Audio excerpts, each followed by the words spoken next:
So the following video is my idea for a Zelda game known as The Legend of Zelda Eclipse.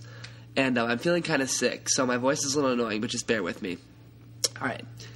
Hidden deep within the most sacred corners of the Hyrulean earth rests a court of 7 temples that correspond to the planetary bodies in our solar system, excluding Earth.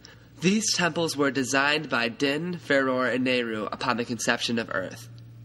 Inside of each of these temples, a statuesque deity based on the ancient god of each planet rests peacefully, guiding the motion and orbit of each planet and encouraging harmony among the heavenly spheres. Because of each temple's close relation to the planet which it serves, many of the qualities of the planet impose themselves upon the temple. For example, the gravity of the planet and the planetary conditions.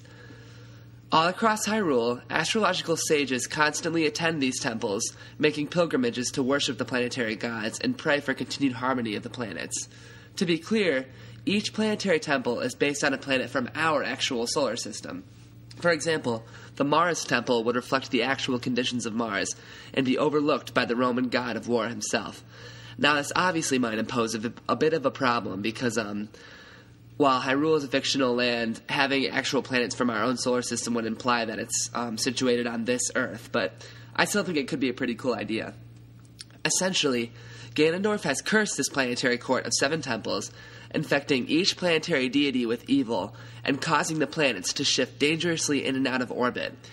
Now, Ganondorf is planning to shift all of the planets into alignment, orchestrating a dangerous eclipse that will rip the Earth right off of its axis in orbit. One of Zelda's servants, this is back in Hyrule Castle obviously, one of Zelda's servants, the main astrological mystic, quickly becomes aware of the impending doom and desperately searches for a solution. This mystic is known as Faru, and it is implied that he is actually descended from Rauru of Ocarina of Time, the Sage of Light. Suddenly, he comes across an ancient text describing a hero that lived long ago, a young hero garbed in green and bearing a sword.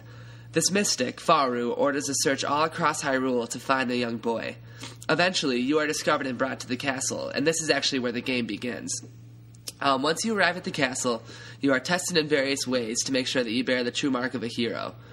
When Faru decides that you are in fact the true hero that the prophecy has described, he orders you to go beneath Hyrule Castle and quest for an item that only legend has described. Only with this item, he says, will you be able to exorcise the curse that has plagued Hyrule's sacred planetary court. The quest essentially becomes the first dungeon, known as Hyrule Castle's Crypts, and the item that you receive here becomes the central item of the game, known as the Gravity Snare. Using magic, this strange item is able to encapsulate the gravity from another visited location and apply it to either the carrier of the item or the surroundings of the carrier. While this item doesn't become useful for a little bit of time, it will eventually become the game's central item, much like the Ocarina or the Wind Waker of previous games. Eventually, you must relieve each planetary temple of the evil inside of it. As mentioned earlier, the Gravity Snare is able to apply the gravity and conditions of an already visited location to a new one. Because each temple possesses the conditions of the planet it serves, this item is crucial.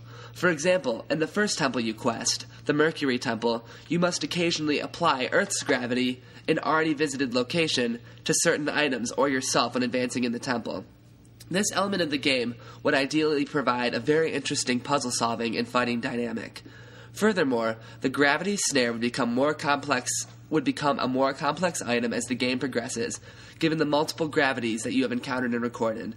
So basically, by the end of the game, you've encountered essentially 8 different gravities, Earth and all the rest of the planets.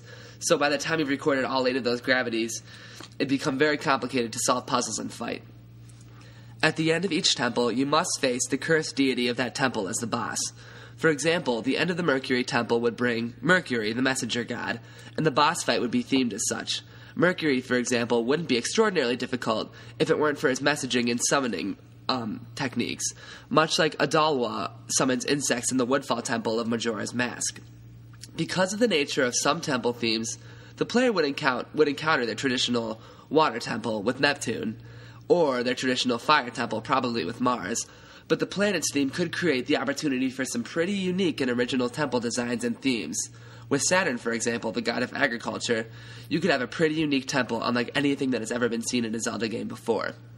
It should be noted that while the quest of normalizing and exorcising the evil from the planetary court is your main quest, Zelda Eclipse would still be loaded with classic Hyrulean side quests, some integral for completion, that characterize all good Zelda games. Anyways, after raiding the planetary temples, Ganondorf, in a rage, flees to Gerudo Valley.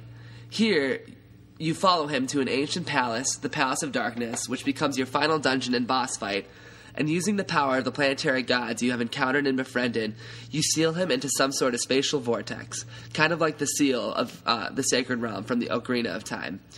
Like any other console Zelda, the hero can now bear an official title, and as hero of this Hyrule, Link is now the hero of Gravity, both in the present and generations to come.